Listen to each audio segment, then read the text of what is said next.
Máme pre teba. Ne, přestaň. Ježišmar, pojď sem. Čo? Čo? Pojď do bazéna, nesundej to. Pavle. Pavle, tady jsi v lázních, tady se odpočívá. No, já jsem myslel, že si tu zapláváme trošku. Co? Ježíš, jsi snad na dovolené v Chorvatsku?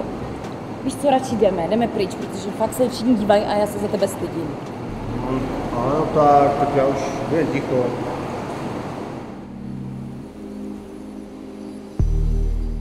Jurkovičův dům patří mezi nejvýznamnější stavby tohoto lázeňského města. Byl postaven v duchu lidové secese, pro kterou jsou typické dřevěné prvky, bohatá barevnost a ornamentální výzdoba inspirovaná lidovou architekturou. Eli, jako, čo ti je? Nic mi není. Fajn. Krásne to tu je, že? Ornamenty, detaily všade. Jako, ak by sa tu dala prenajať dlhodobo taká izba, tak sa tu aj presťahujem. To by bylo super. Dal bys ostudu celou dobu jako dole. Ale jakú ostudu, trošku sme si zaplávali, že? No. Po tak výdatnom programe, ktorý sme mali doteraz, sme sa rozhodli oddychnúť si a načerpať sily v luhačovických kúpeloch. Sú významné liečebnými účinkami dýchacích ciest? Kolonáda mě velmi okouzlila. A nejen mě. Je totiž plná lázeňských hostů.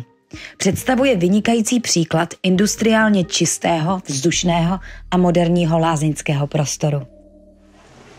Eli, pôvodná studňa Vincentky, 1938. Názov Vincentka pochádza od opáta Vincenta z Rajhradského kláštora, ktorý v 18. storočí podporil jej rozvoj a pomenovanie. Prvé zmienky sa ale objavili už v 17. storočí.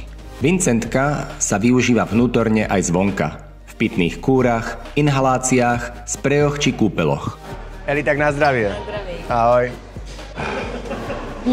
Minerální. Pozri na tú fontánu, že tak krásne tancujú tie prúdy, že keby do toho sa pustí Janáček.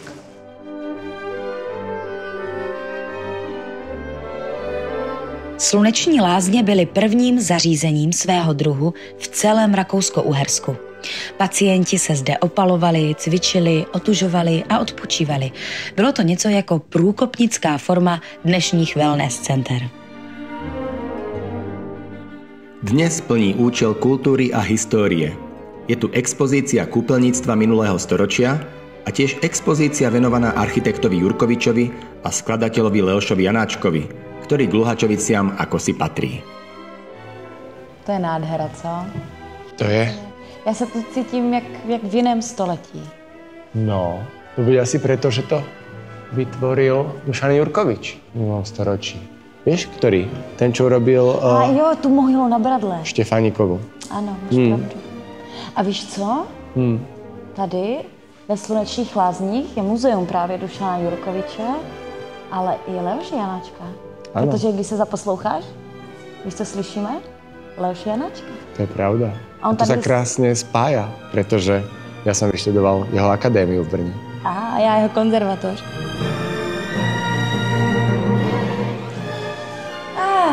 Ale počas si vyšlo, co? No tak nie sú to úplne sluneční lázne, ale je tu pekne. Víš co? Mě trošku už vyhládlo z toho všeho. Začínám Fakt? hlad. Takže by sme niekam skočili? No, napadá ti něco? Ja mám nápad. Je to síce trošku od ruky, ale že by sme zašli na Mijavské kopanice a tam sú také veľmi dobré slovenské špeciality. Čo povieš? Dobře, tak jo. Hej? Ideme? Jdeme. Tak, pojď. Sluneční lázně jsou dnes považovány za nejfotogeničtější místo Luhačovic. Kopaničiarsky spôsob života, ktorý po stáročia formoval ľudí, krajinu aj ich hodnoty, začal niekedy v 16. storočí, keď sa ľudia sťahovali z dedín s cieľom získať vlastnú pôdu, teda odkopať si kus lesa. Dobrý deň. Dobrý den, vítajte. Zdravím. Dobrý den. Tak mohli by sme si u vás dať niečo pod zub?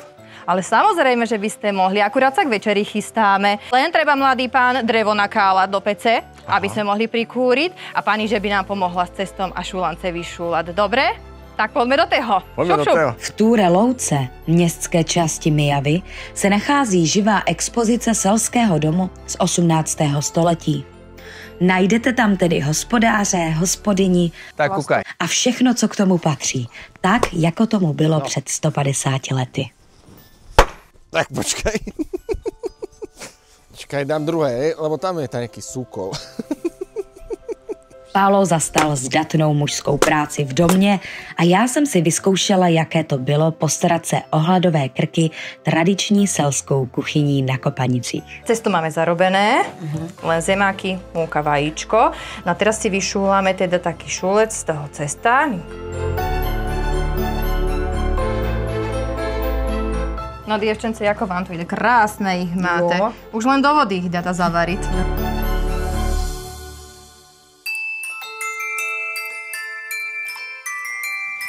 Tak Pavle, že se teda postaralo to teplo, tak já jsem ti něco uvařila. No Eli, vyzerá to moc pekne. Jo. Pravé makové šúlance. Je to tak? Tak prosím. Tak dobrou chuť. Dobrú chuť, Eli, a ďakujem pekne. Aha.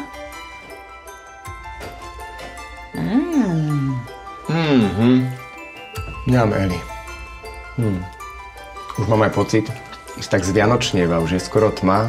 A mohli by sme sa teraz zamerať na nejaké vianočné zvyky a tradície, čo povieš? To je dobrý nápad, pojďme se nechat okouzlit vánoční atmosférou. To sa teším, poďme. Tak na viděnou.